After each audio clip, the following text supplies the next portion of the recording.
is your full name? Alfred Benin. I have no middle name. When I was born, I think we were in a hurry to get me out of the hospital because I think the city and the hospital where I was being born was being bombed during World War II. And so I think they just hustled me out, didn't name me more than just one name. And Alfred was my father's name, first name. When and where were you born? I was born July 30th, 1941 in Hamburg, which is a great big city closer to the North Sea in Germany. It was during the height of World War II, with Germany being, of course, the fighting with the British, fighting with the French, and then fighting with the Russians. What was your life like in Germany?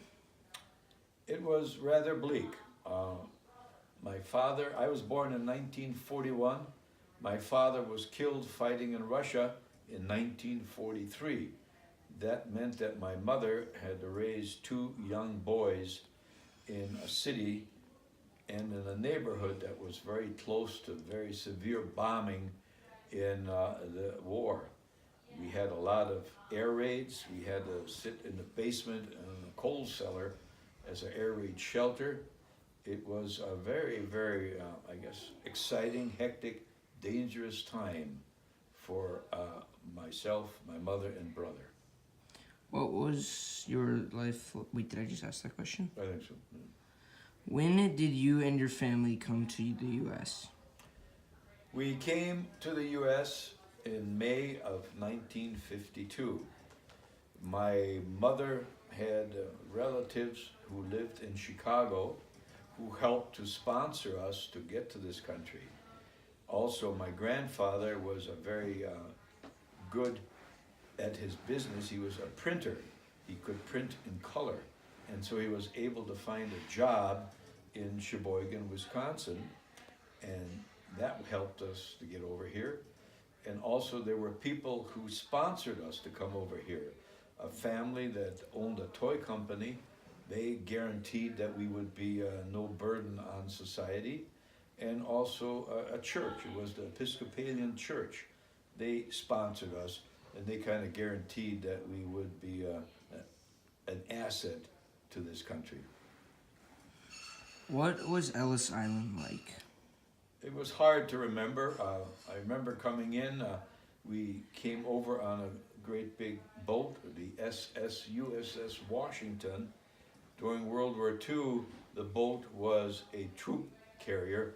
It carried American soldiers to the war in Europe, but then they converted it and they brought people like us, refugees, over.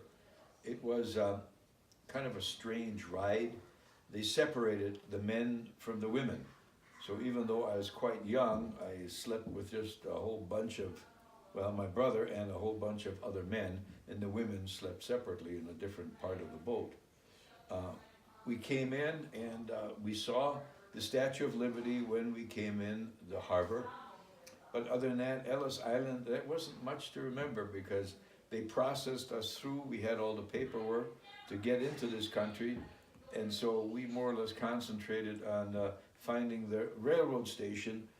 Was the Erie Railroad that took us from New York all the way to Chicago, Illinois, where my mother's sister lived, and we stayed with them for a while until we could go to our final destination.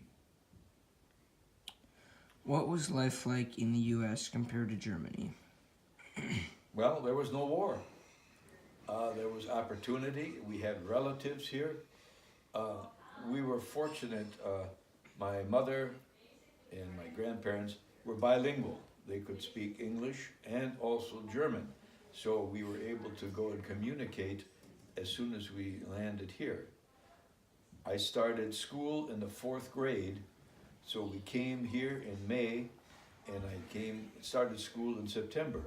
So my English was a little bit rough, but I don't recall any problems. I survived 4th grade and survived thereafter with enough English to, have no issues with language. Okay, good.